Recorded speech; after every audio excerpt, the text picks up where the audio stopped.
Well, hello, welcome to another episode of Jim's Allotment Garden.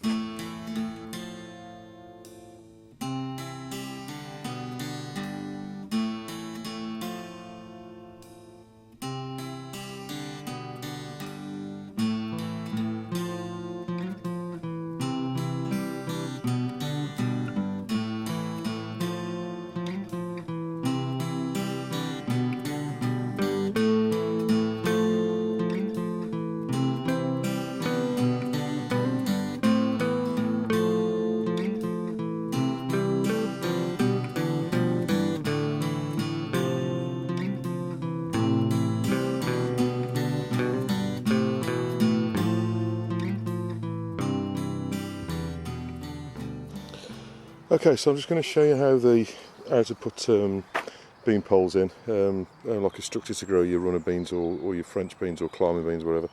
And this is the easiest way I've found to do it. Now, I put in about this many, so there's reasonable length, and I'm not quite sure where the end's going to go, so I'm going to start at this end. Basically, I always put them at the back of the tunnels.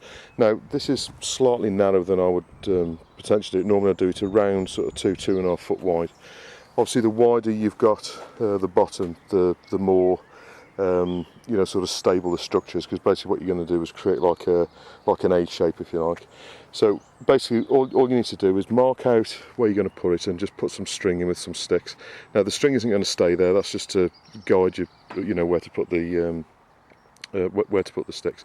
And the first thing you need to do is create the first sort of A-frame at the end there. And then as soon as you've done that, what you need to do is measure along with a cane to where 8 foot is, because basically the canes are 8 foot, and then just go in slightly and then make the second A-frame there, and then you can connect the top together with an 8 foot bamboo cane. So I'll just do that now and I'll show you what I mean. Okay, so now we've got the first canes in. The first thing you need to do is make sure that this sort of A shape that you've got sort of closest to you is as upright as you can possibly get it. Now, if you can see, that needs to come over just very slightly like that. Now, just put a cable tie on the top and put it in reasonably loosely so you can still move things about. Now, if we now come back, as you can see, that's now upright, and exactly the same with the other one there. So that's exactly upright. And then the way I've measured the distance between where they've gone in the ground and they've gone in the ground is basically to put a cane on the floor, and basically what you need is a little bit of overlap there and a little bit of overlap there, so you know that when you put the cane in at the top, that's going to be sort of close enough together to get a whole cane in between the two. Now, the next thing to do is basically to step back and make sure from this angle here that the top cane is actually level, and as you can see, that's pretty much level. It hasn't got to be absolutely perfect, but it's got to be as close as you can possibly get it. Now, if anything, that's slightly high at that end, so all you need to do is, again, keeping the two uprights the same, if you just pull that down like that, you can just adjust it up and down until you've got the right height. Now, if you just check that again, sort of step back, as you can see, that's pretty much level going all the way across. Now, what we need to do now basically is fill in, so you're going to have a bean roughly every 6 inches or so going along. So what you need to do is put a cane in roughly every 6 inches going along, and obviously a corresponding cane at the back, and then basically attach those all to the top in exactly the same way. Do one block like I've done here, and then you can start to work down the rest of it, because as soon as you've got one end of the structure in, you can basically make the rest of it to suit this structure. Okay, so now we've got the first block in, and basically as soon as you've got the two ends as I showed you before, you can very quickly sort of just tie up each one. Now, always make sure that when you put the uprights in, two things to remember: the thickest end of the pole, i.e. the bottom of it, always goes in the ground, and the thinnest end always goes at the top. The reason for doing that is on the surface of the bamboo, you can't see it, but there's like small hairs. If you put it this way, the water will run off them and down to the ground. If you put it the opposite way around, water will sit on the bamboo and it'll rot it. So, if you want your bamboo canes to last you a good time, always put them this way up. Second thing is, at the top, always go underneath the top bar. So I've gone this side with the one going down the other side, and the one from this side goes underneath. So if you see the cross just underneath, the reason to do that is it makes the structure a whole lot stronger. And obviously as soon as you've got all the beans, you'd be surprised how much weight there is being applied onto the top of this structure, and the weight of the beans will actually try to pull this whole thing down. If you put them this way around, it's considerably stronger than it would be as if you just put them onto the side, because basically it'll be a lot harder to get this to come down if it's this way around. So now that we've got that in place, from this direction, this is very strong now. So if I try and push this back, as you can see, it's really strong. However, side to side, the whole thing will move. So this is where the last part comes in. What we need to do is put a diagonal in, which I'll show you in a minute. And basically all you need to do is get a cane, put it in at the bottom there, and then put it up at an angle like that, up to the top. And then as you move it backwards and forwards, that'll try and sort of increase or decrease the length of that, which will stop this from rocking backwards and forwards. You need to make sure that it's nice and strong, because as soon as you get the beans growing up it and there's weight on the top, a bit of wind will most certainly push it over. So so you don't lose your bean crop. Most certainly put in these side pieces. The other tip as well is I always use cable ties, because cable ties hold it nice and tight.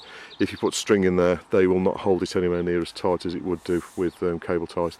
And the other good thing with cable ties is you can take them off at the end of the year and reuse them the following year. So all of these cable ties you see here were all used last year as well. Okay, so that's the diagonals in. If I come back, you can actually see where they are.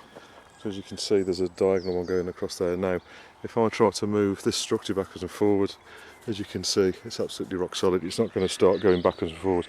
Now, it's not important that these go in the ground. I have put them in the ground there, but it's important that they're attached to every one of these poles. That's the important part. And at the top, so attaching these to each one with a cable tie, that's the important part, because it's going to keep it square. The last tip is you're going to be putting the beans on the inside of the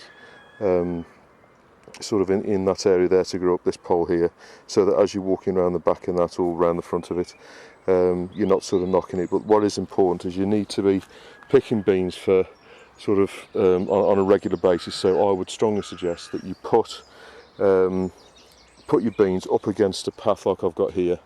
Then you can most certainly sort of get easy access to it. What I will be doing is down the back there I'll be putting some wood chip, because I know I'll be walking up and down there on a regular basis picking the beans, and obviously you don't want to get mud on your sort of shoes all the while.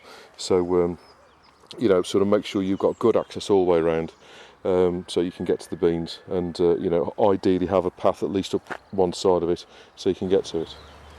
Okay, so that's what it should look like when it's finished. Obviously plant the beans on the inside of the post, and then they'll start to climb up the post. If they're not climbing up the post naturally, always remember that they actually, as you look down at it, they actually go anti-clockwise, so the opposite way to which way you think they'll go.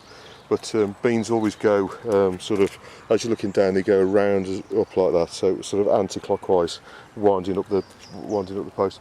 Put some slug pellets down, because the slugs most certainly will have a go if it's been raining. If your weather's not particularly damp and it's quite dry, give them a good watering, but Mother Nature's watering these in for me. So that's basically the beans in for another year.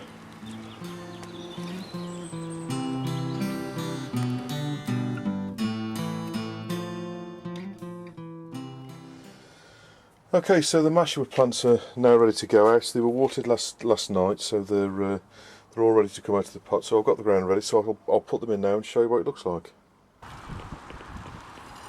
Okay, so I'm just putting the Mashua in, and these are going to go down the side of the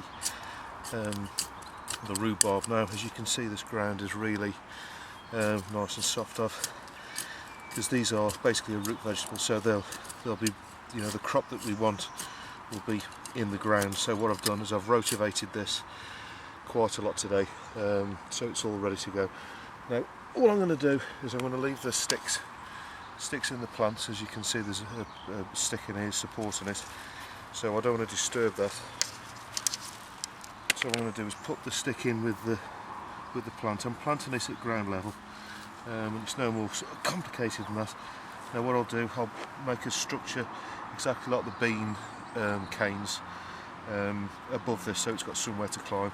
And just to encourage it, what I'll do is I'll pull these up and just tie them to the bean sticks. As soon as I've done that, I'll show you what it looks like. Okay, and that's them in. So I've tied them up to the sticks here as best I can to try and get them to climb up. They're not like beans; they don't wrap themselves around, but I've done this just to try and give them a helping hand to get up as much as I can. And the fence around the bottom is just to stop the rabbits from getting at them.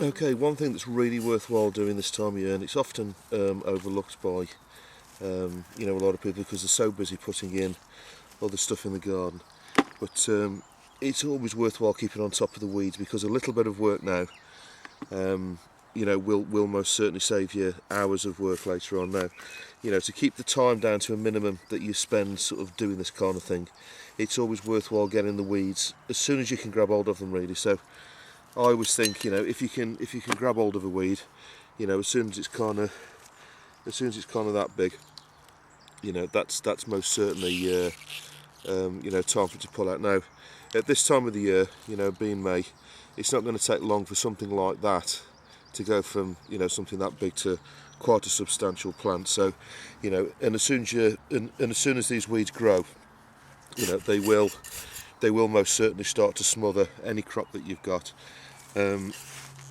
they're going to be that much more difficult to get out. And obviously they're keeping the ground damp as well, which can encourage slugs and that in, and most certainly weeds will smother certain crops.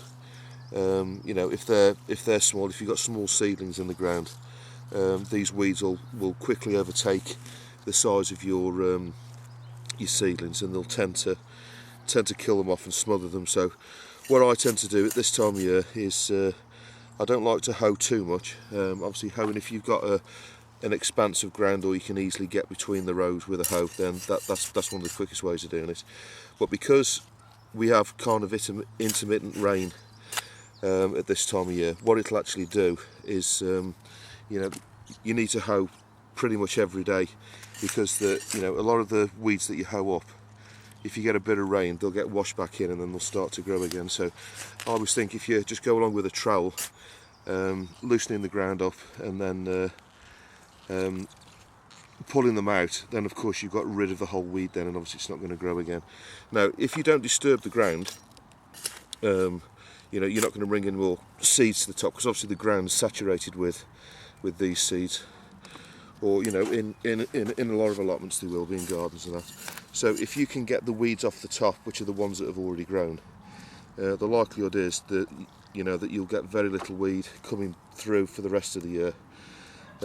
When you dig the ground at the end of the year, when you're finished with the crop that's in there, obviously what you're doing then is you're bringing other seeds back in to the top of the ground, and also you'll get some weed seeds blowing over from other allotments or gardens, so you will get some more next year obviously. But if you can get the ones off the top, those are the ones that are close enough to the top to germinate, and that'll most certainly clear the ground, and then you'll get very little weed coming through later on.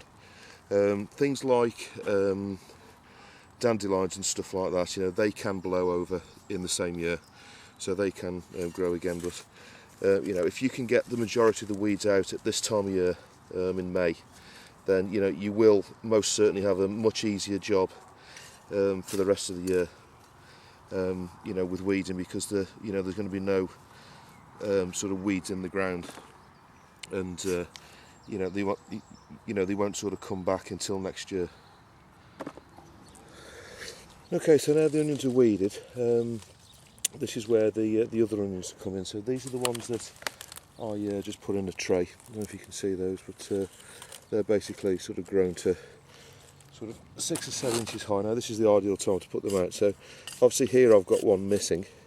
For whatever reason it hasn't taken, and you'll always get a few that don't take for some reason. So all you've got to do is, these are the onions that obviously are in the tray. All you need to do is basically pull one out at the plug, And what you'll get is an onion with a nice rootstock on the bottom, and these will obviously go straight, grow straight off, and they'll be, before much longer, you won't be able to tell these from the others really. So that's a replacement one for there. I've got one just in front of us here, which you can't quite see on the camera, I realise. So it's exactly the same. And funnily enough, out of all I've got 4 onions that have failed, and 3 of them are in exactly the same sort of row this way for some reason.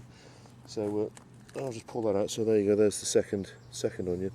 And all I need to do is just loosen up the ground a little bit, and I'm going to plant these just like the others slightly under the ground, because as they develop, what they will do is push themselves up a little bit.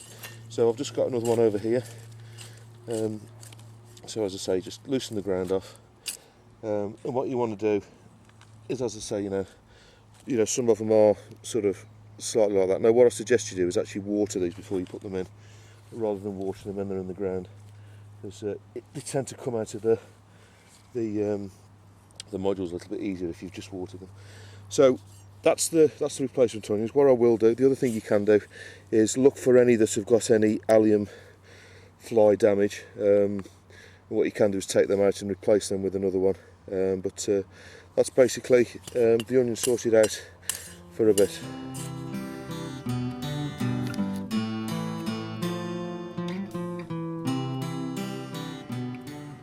Okay, so do your quick and probably last update, because these most certainly need to go out now.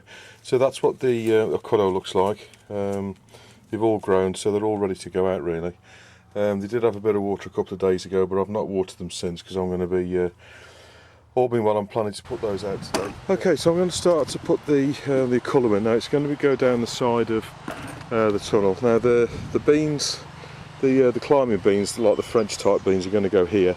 Not so many have come through, so I've got more than enough canes there, and that's the most economical way of using the room. So that's going to be there by the path, obviously, so I can pick them and stuff like that. So the Ulluco is going to go basically in here. Now to give the room to the plant that it needs, what I'm going to be doing is planting them effectively 3 rows. So I'll have one here, and then one sort of there, if you know what I mean. So I've got a row at the end, so they're about 3 or 4 foot apart, and then one in the middle. So that will hopefully cover all of this area here. Now what I will be doing is a little bit later on, I'll be putting a bit of a wooden fence along here just to contain them away from the potatoes, because obviously the potato row here is going to probably come to about here. So obviously, I don't want them to be too close to the potatoes. So what I'll be doing is planting them in here. I've got quite a few of them to plant in, so obviously I need to sort of be quite economical with the room that I'm using, but I'm going to go basically to about here. So basically all this area here will be the Ulluco. Okay, so there's 16 in total of these to go in. So what I'm going to do is just come back from the bamboo canes. You can just see them here just off the screen. These are the green ones, which are seemingly the most sought after. So as you can see, you can just about start to see the roots on the outside there. So all I'm going to do is put them in the ground. I'm going to come back about 2 foot, and all being well, basically the plants are going to have a couple of foot all the way around the plants, as much as I possibly can do. So I'm planting these in exactly the same height as they were in the pot. I've just dug the ground over, but as I'm going to be walking on the ground, what I'm going to do is just sort of dig it as I go along, if you like. So I've just broken this up. The ground is a little bit wet. We had a bit of rain last night, so it's not breaking up quite as fine as it would do normally. So I've put one there, which is about just over a foot away from that back bit there, and I'm going to put one around here. So they're about 2.5 foot apart. As I say, they're going in exactly the same depth as they were in the pots. So there's another green one. This is a slightly smaller one. Now the green tubers, if you remember when I put them in, were quite small. So a slightly bigger hole. So that's probably why these are the smallest plants of all. So just to protect them a little bit, I think I might put a bit of a windshield on them, you know, just a temporary thing, and then as the season goes on, the wooden boards that are in the greenhouse, I'll put those along here as like a fence, just to contain these, but also to stop the potatoes kind of flopping over them as well. Okay, so that's all 16 plants in. As I say, you know, I've planted them. They're around sort of 2.5 foot apart that way, row-wise, and they're probably about 18 inches to 2 foot apart that way as well. So, as you can see, the yellow one, the yellow and pink ones are at the back there. You can see the colour of those plants and how big they are. The yellow ones seem to be the weakest, and then the blue ones at the end.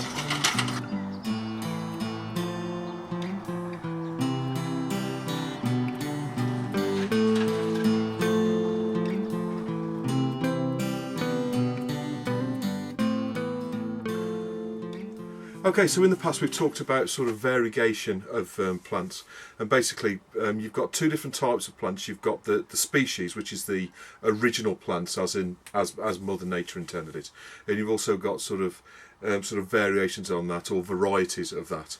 And this is where man has basically cross-pollinated two species together to get different types of plants which are stronger in some aspect than others, so they taste better or they grow bigger, or to get various different types of plant properties.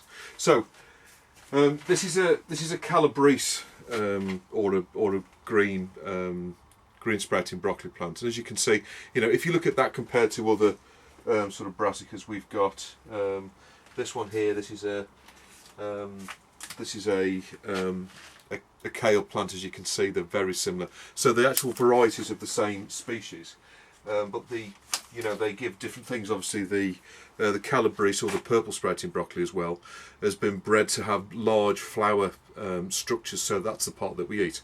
Whereas kale will have been bred to give big leaves or better tasting leaves and all this kind of business. Now, if we go back to Aztec times, we actually get back to a plant that's like this. Now, as you can see, that looks quite different from the brassicas that we're all used to. Now, this is actually Aztec brassica, and it's basically what you do is you eat the sort of the top 6 inches of it. It's still eaten in sort of Aztec countries, as it were, you know, sort of South America. But as you can see, the two plants are quite different from each other. The leaves are small. You know, it seems to be a lot more sort of spindly, and these grow into bushes that are around kind of sort of, I don't know, 18 inches, 2 feet wide, and they grow to about kind of 4 foot. And what you do is you actually take the tips off. Now, the tips are nowhere near as big as the Calabrese. You know, they're only small sort of tips, but that's the part that you actually eat. Now, this year I'm going to be growing a few of these. Just as an experiment, just to see how sort of how they go. So I've got 5 of these, which are going to be planted in the brassica tunnel, along with all the other brassicas. So you can see how I get on with this. But as you can see, you know, you can see similarities in the leaves. You know, there are, you know, sort of similar traits between those two, but you can see what man has done in sort of cross-pollinating the plant from, you know, something that looks like that to something now that's more like that. And obviously the different types that you get of brassicas all come from, you know, just a few probably species. Obviously, you know, the brassicas range from all the way from kind of things like swede and stuff like that, right the way through to you know, sort of cauliflowers, broccoli, Calabrese, and then you've got the leafy type like the you know, the sprouts and the kale and the cabbage and things like that. So they've all been bred for different, you know, to eat different parts of the plant. You know, that's basically as sort of it was intended originally. So I'm going to be growing some of these. I'll show you a quick clip of me putting them in the ground. They don't, you know, you don't plant these any differently to you would a normal brassica, but these go in the ground around kind of 2 foot apart, and these will grow into a bush, as I say, about 2 foot wide and about sort of 4 foot tall. And you pick the tops off, and I'll show you these as the season goes on. So if you want to try this yourself, but this is called Aztec broccoli. Now, what I'm going to do is give them around, about about sort of 18 inches or so between the plants. Again, the ground has been dug, so it's nice and clean, but it's also been sort of trodden down, so it's nice and firm, which is exactly what you want for brassicas. Again, I'm going to be planting these just at ground level or just slightly below, and I've formed like a sort of bowl shape around the bottom of the plant, so that as I'm watering, the water again will go in just like the other brassicas. So I'm just putting this one on. I know it's slightly off shot, but the ground is quite hardy actually, harder than you'd want it. You don't want it like rock, you know, the ground needs to be firm but not absolutely rock solid. Again, the roots are, these are a little bit dry really, but you can see the roots are most certainly ready to go in. What I'll be doing, as soon as I've got these in, all of these in, what I'll be doing is just putting some water on, just to water them in. It's always worthwhile with brassicas, you know, to water them in. Now I'm going to put one in the middle here. As I say, I've got 5 plants, so I'm going to make like a one at each corner and one smack bang in the middle. So the ground is a little bit hard, so I'm just breaking it up. Actually, below the surface it's quite soft still, but I'm just making sure that the roots can get in around the plant. Right, there we go. So to put the third one in here.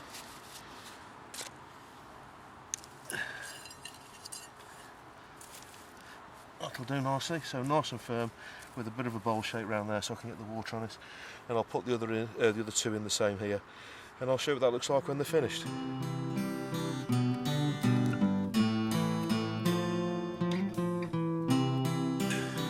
Okay, so I'm going to be putting in some of the calabrese. Now these are the first batch of plants that I grew, and basically out of the first batch I got 6 good plants out, which is not that good really, but you can see the roots most certainly ready to go in. Now I'm going to be putting these in sort of 3 rows along here. So the first one, you don't need a lot of room for these.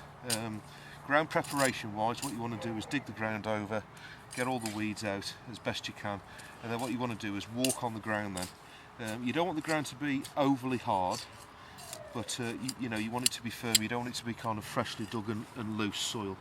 But I'm just putting those in at the same level as it was in the pot, forming a slight bowl around the bottom, exactly like I did with the kale.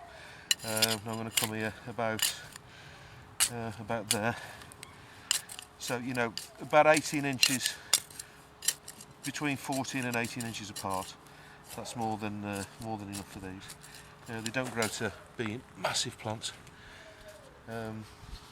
Again, you know, be careful of the stalks on brassicas and the leaves; they're easily broken.